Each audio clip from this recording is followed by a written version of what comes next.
Yeah, this video continues on from the one I did the other day, where Patrick Gower interviewed Lauren Southern and Stefan Molyneux, the Canadian couple, and where the Canadian couple just completely destroyed him. So now he sits down with the people on the project, or his friends on the project, or should I say the left-wing children on the project. So let's start that, have a look.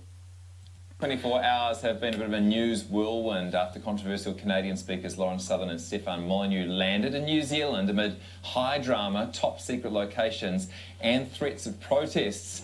After they announced a New Zealand speaking engagement weeks ago, there was outrage from Kiwis, and then Phil Goff banned them from all Auckland Council venues. Following backing from free speech advocates, the pair found another location, but just hours after that location was revealed today, that venue did a U-turn and they cancelled the show. After the fiasco unfolded, News Hub's Paddy Gower sat down with the duo. People have come and they want to hear us speak. They want to hear our opinions. We should have the right, even if we were intentionally trying to be disrespectful, which we were not, we should have the right to in a free country. I was really upset this afternoon when I found out that this event was going to go ahead, and then I was really happy that it was cancelled.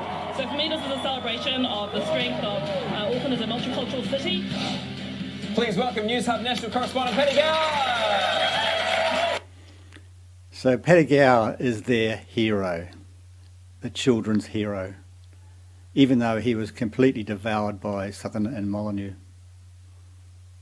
So, Paddy, you just talked to these two. What are they like? What are they like? What are these two like? How can these people think outside the box? How do they have individual thoughts and opinions? What are these people like that are not part of the groupthink mob? What are they like, Patrick? Please tell us. It was sort of like being thrown down in front of a machine gun of sort of nitpickery, where you could sort of say to them, Nitpickery. I watched that video several times, and I saw no nitpickery at all. The Canadians just came out with facts. hey, look, the sky is blue, and they would sort of come back to you and say, no, it's not. You know, yeah. And not firm friends with the facts is my impression. Not firm friends with the facts. God, this is coming from a dimwit lefty who has no idea what a fact is. My God. yeah, but they're very good at, they're very well rehearsed at not being firm friends with the firm facts or whatever it is. You know, they're very good at that. They're professionals, and actually, in some respects, in terms of having an intellectual argument with them, they totally nailed me. Yeah, he's been honest there. They nailed him, and that's simply because he had no answer for their facts. Could not compete with them. So we have been talking for weeks, ever since we learned about these guys, about what the right thing to do is. Do we cover the story and present both sides of it? Do we ignore them? Are we just giving them a soapbox? Well, that should have been simple. You have to cover both sides of the story. Do you think the interview that you did was what they wanted? Yeah, I mean, my personal kind of view on these sorts of things is I think censorship should be the very, very, very, very last line of defence. And that doesn't ring true to me at all. So why did New Zealand censor it? Patrick Gower is part of the problem.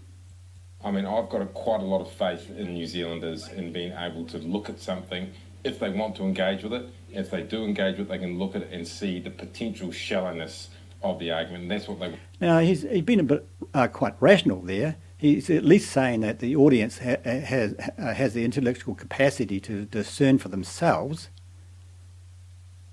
Except the only difference is he's on the other side.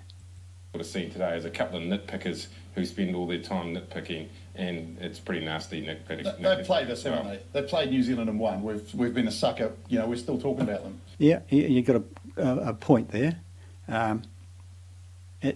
The Canadians just played you guys for the fools you are. And if it wasn't for the left opposing the free speech, they wouldn't have had a platform in the first place. Yeah, but I mean, we've won. New Zealand's won. I mean, they haven't actually got their state. How did New Zealand possibly win when we just lost free speech? You complete buffoon. Tonight, and they're going to go out of this country losing money. And for a couple of people that believe in all these sorts of kinds of freedoms and everything, actually, well, in the plainest sort of terms, the market has spoken. They're going to have to refund all that coin they got out of here, and they're going to walk out of this country making a loss. And that's called a win for NZ, in my view. Overall, what was your impression of them as people? Yeah, they're pretty reasonable when you're on the lift on the way down, and then she was all go, and it was actually quite frightening being against them. But at the same time, I kind of looked at them. Yeah, he was frightened, and that's simply because he's never ever been exposed to rational thinking people before. And it was just like. It was a surreal experience for me, because I was just like, man, I just want this thing to be over, because I just don't even know what you're saying. It's just like, what? Yeah, he's got that right as well. He didn't have a clue what they're talking about. This is how uninformed this guy is. What are you on about here? Yeah. And the best bit was actually when I stopped him, and he said, why are you stopping me? And I said, because you're on a rant. And he didn't know what a rant was. Of course he knew what a rant was. He was just playing you for a fool. I said, it's just when someone it's a Kiwi weapon, when someone just keeps raving on, man. It's got nothing to do with what you're saying. I just want to break it up because there's an audience watching here, and it's boring. Well, let's not ban ranting in New Zealand, or we'll be out of a job. Please thank Penny And the Gower. children laugh.